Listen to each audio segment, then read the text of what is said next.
नमस्कार दोस्तों, मेरा नाम स्वरूप सोलंकी। हमारी इंडियन इकोनॉमी की सीरीज चल रही है और इंडियन इकोनॉमी की सीरीज में हमने पंचवर्षीय योजना शुरू कर दी थी।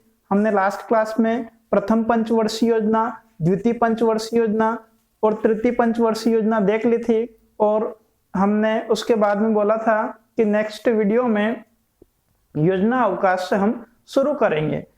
दोस्तों, योजना अवकाश से शुरू करने से पहले ये मेरा मोबाइल नंबर है 97 538 39 151, 97 538 39 151, 9753839151।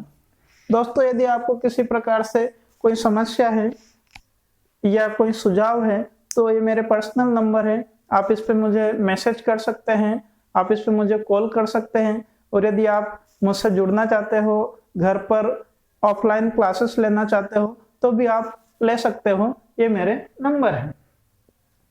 मैं आपको तो पता ही है, देवास में कर्मचारी कॉलोनी में रहता हूँ, तो ये मेरे नंबर है।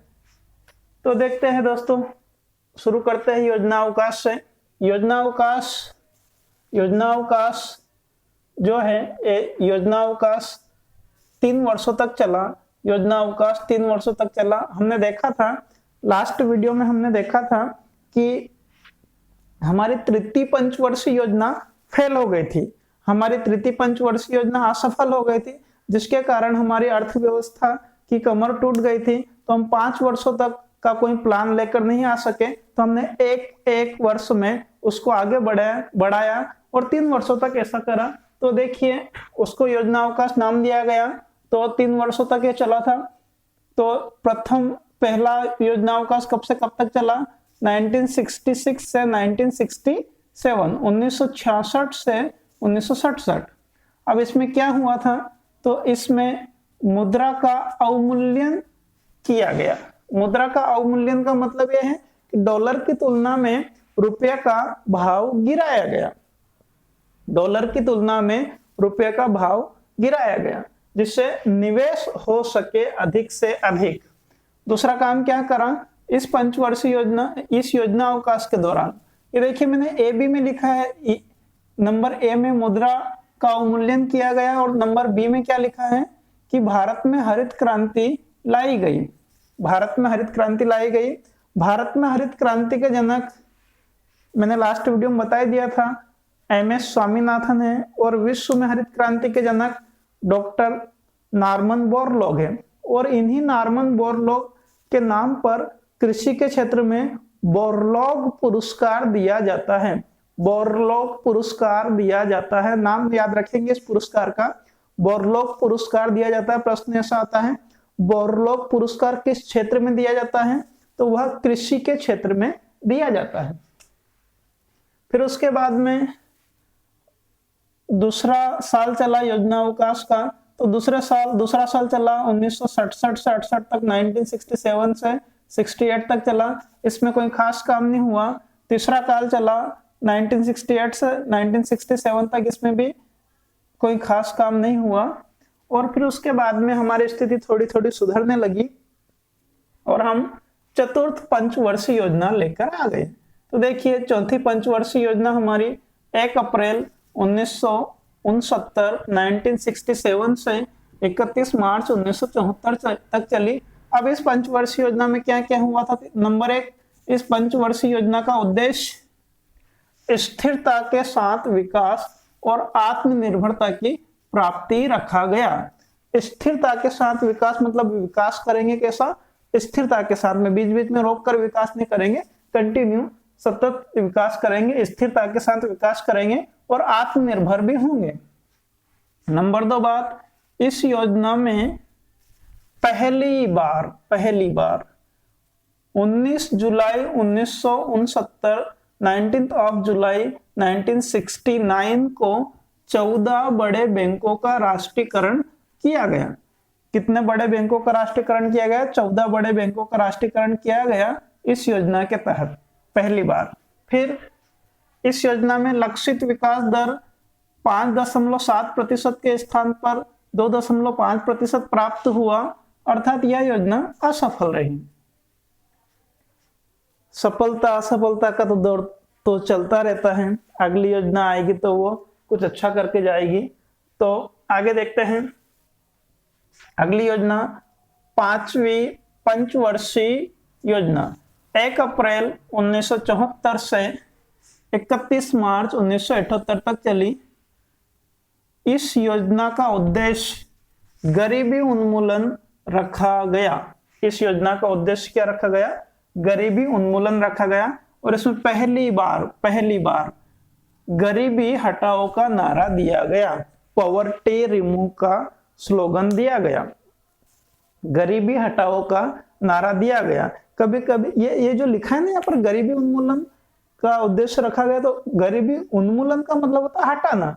तो इस योजना में कहा गया था कि हम क्या करेंगे, हम गरीबी को हटाएंगे, गरीबी उन्मूलन करेंगे।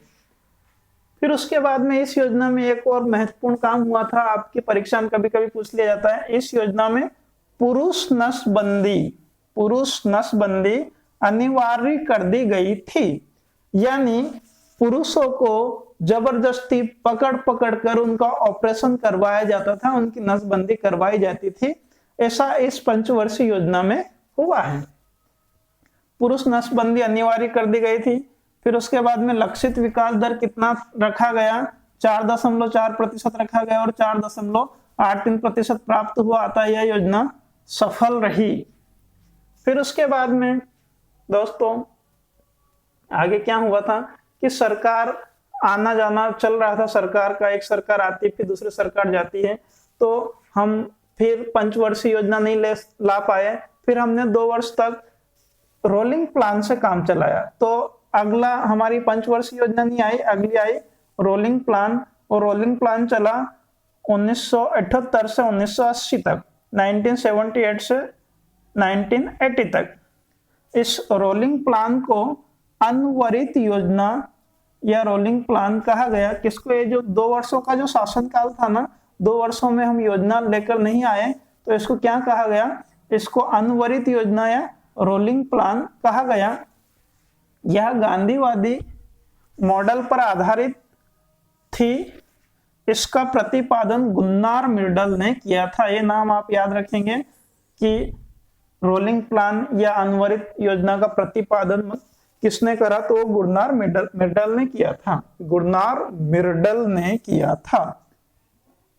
फिर उसके बाद में फिर से छठी पंचवर्षीय योजना आई। तो देखते हैं छठी पंचवर्षीय योजना। यह योजना 1 अप्रैल 1980 से 31 मार्च 1985 तक चली। 5 वर्ष तक चली ये योजना। 5 वर्ष पंचवर्षीय योजना, 5 वर्ष तक चलेगी, सही।